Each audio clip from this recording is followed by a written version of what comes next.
Good morning. Coming up this morning on DC News Now, Supreme Court Justice Clarence Thomas is under fire yet again. Yeah, the findings from the latest investigation into the high court. Plus, parents, listen up. We have some tips on how to keep your kids safe when online this summer. And out there this morning, we're tracking some clouds. We do have a clearing back out towards the west. A chance for a spot shower or two today. We're thinking many of us will be dry, but we're going to be tracking the heat looking towards the next several days. Today, though, upper 80s. More details coming up. And if you're looking at soaking up the sun with your furry friend, you're in luck. A look at a new dog-friendly place to visit. The station covering all of the DMV. This is DC News Now. All right, we're going to start you off with a live look outside this morning. It's a pretty muggy start to the day, but Jackie, it's not going to be as bad. I guess we're going to Jackie in a minute. I'm going to say hello first. Good morning. I'm Tanaya Wright. Good morning. I'm Tosin Fakile. Shanika has those drive times for you in just a minute, but Jackie, we'll get to her now. It sounds like we might be a little cooler than today than we've been. Goodbye 90-degree weather. Exactly, until tomorrow. Tomorrow we see those high days returning. So yes, take advantage of today's weather while you can, right? Satellite radar showing us at that low and that cold front, the reason why we did see those scattered showers and thunderstorms over the weekend is now pushing its way off the coastline. And we're also noticing that clearing back out towards our west, and that will continue to move its way from west to east. So eventually we'll see more of that sunshine through the day today. Visibility, though, we have some fog to report down about 5 miles on the right. 1 mile in Woodstock and Kaiser, 5 in Cumberland, even less than that in far westernmost parts of Garrett County, 7 miles of visibility in Frederick, 8 in Hagerstown. We're A-OK along the 95 corridor. Those temperatures, though, starting off in the 60s and 70s. We're seeing the 70s, though, mainly in D.C. and Lexington Park, elsewhere, mainly into the 60s at this point. And we're also noticing those dew points into the 60s. So that's been more on the muggy side, but we'll see that those 50s will be creeping in later on today. That's much more comfortable, and that'll be with us later on this afternoon. So not quite as humid out there today, and also as we look ahead towards tomorrow and Wednesday as high temperatures crank up, thankfully the humidity won't be quite as high, so at least it'll still be bearable. But later on today we'll see eventually more of that sunshine peering through and high temperatures mid to upper 80s. I'll have more details of that 7-day coming up. Shanika's here with the all-important look at those roadways. How's it looking on this Monday morning? Well, it's Monday. We're at the 6 o'clock hour. We're looking pretty good out there. So earlier we had some problems along 270. That has since cleared and your roadways are looking good. So everything is all green and quiet at this hour. You're looking at 270, the spur, then the Capitol Beltway. Overall, everything is looking good and clear. You're green throughout the district as well. The Southeast Southwest Freeway and Anacostia Freeway, all good. All right, thank you, Shanika. Your time right now, 6:02. A quick look at your Know and Go headlines on this Monday. First up, a new proposal on Capitol Hill could bring D.C. closer to moving the Washington Commanders from Prince George's County. Representative James Comer is leading the charge to give the federally owned site of RFK Stadium to the district. The Commanders have been in Prince George's County since 1997. And the IRS is warning people about a new refund scheme. The IRS says con artists are sending fake letters for people to claim tax refunds.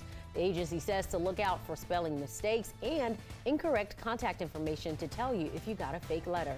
And Maryland Representative Jamie Raskin will not be running for outgoing Senator Ben Cardin's open seat next year. Raskin says he will seek re-election to the House. This comes just over 2 months after he announced that he was in remission from lymphoma and finished his chemo treatment. All right, well, a 26-year-old man is dead. Another man facing charges after a hit and run in Fairfax County. Now, police say this all happened at Columbia Pike and Powell Lane in Bailey's Crossroads just after 2 o'clock Saturday morning. The victim has been identified as Luis Fernando Jimenez Rodriguez.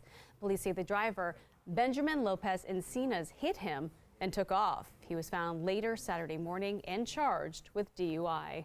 And we are learning new details this morning about a serious crash in D.C. Yeah, police say both a father and a daughter were injured as they walked through Congress Heights Saturday. We find our Randy Bass at police headquarters this morning as that investigation continues. And Randy, any updates on how the family is doing this morning?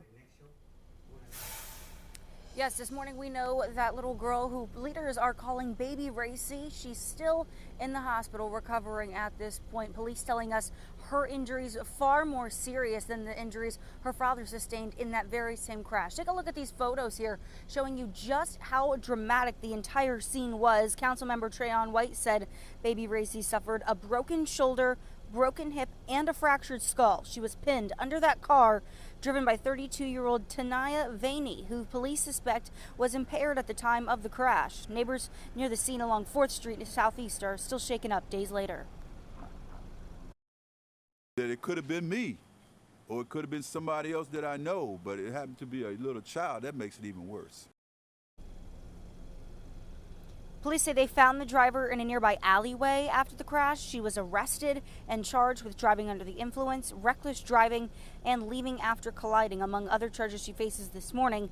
According to DC data, there were 562 impaired crash-related injuries between 2017 and 2021. That accounts for about 4% of all injuries among all crashes in that same 4-year time span. Also, right now, both DC, Maryland, and Virginia, all three have adopted policies, a law that coincide with the Vision Zero plan, and that is a policy that helps communities trying to reduce the number of roadway fatalities and injuries they see in their areas. And of course, this story is still very much developing at this hour, and we'll bring you more details as we get them. In Northwest, I'm Randy Bass, DC News Now. Randy, thank you for that important update. Over in Virginia, Fairfax County Police say they want to change driving behaviors in the county, and they're already seeing some improvements there. And the chief says they're committed to traffic enforcement initiatives.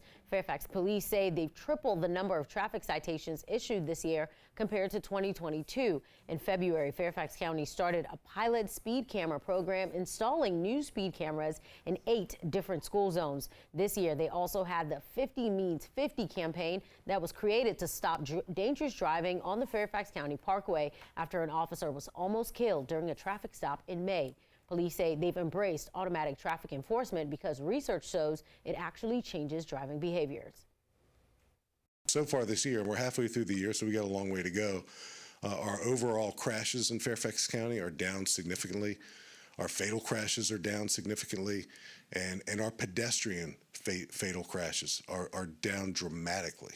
It seems like we have some momentum, some wind behind us. Police Chief Kevin Davis, you see there, says speed, traffic, congestion, and aggressive driving are some of the things people in that county care about and is also part of public safety. And in Frederick, Maryland, the nonprofit On Our Own is supporting people struggling with opioid addiction. It will continue its mission with the help of a $76,000 grant from the state. The money will go towards expanding services. It will also help pay salaries for peer support groups and wellness service providers. According to the Opioid Operational Command Center, there has been a 31% increase in deadly overdoses in Frederick County from last year to January of this year. The opioid epidemic crosses all the social economic boundaries. It's important, too, that the community sees the work that gets done in places like this, because there's very often a disconnect between where the check comes and the people, and here it's direct. The grant also provides scholarships for certified peer recovery specialist training. This helps people recovering from substance abuse disorder and mental health crisis.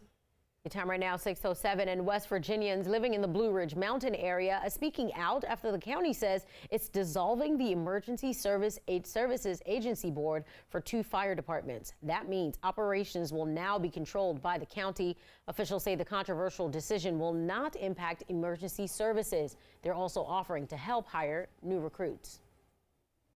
People just aren't volunteering as they used to.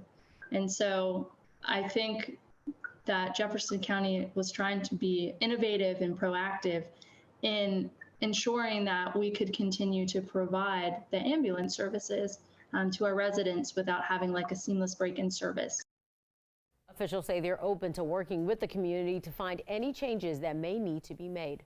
And D.C. might have a better chance at moving the Washington Commanders back from Prince George's County, where the team has been since 1997. A key Republican in Congress says he's drafting legislation to give D.C. control of the federally owned site of RFK Stadium.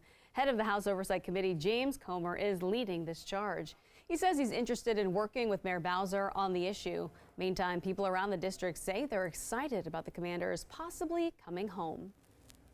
We need our team back in D.C. I think it's a very monumental thing to do. Definitely at RFK, that's the center point of D.C. if you ask me. I hope they just consider it and do something with this stadium. It's historic. D.C. council members say they do not want to spend money on the RFK site when they need to put more funds into other city services. And as the IRS issues unclaimed refunds to taxpayers, the agency is warning people about a new fraudulent scheme to target your bank account.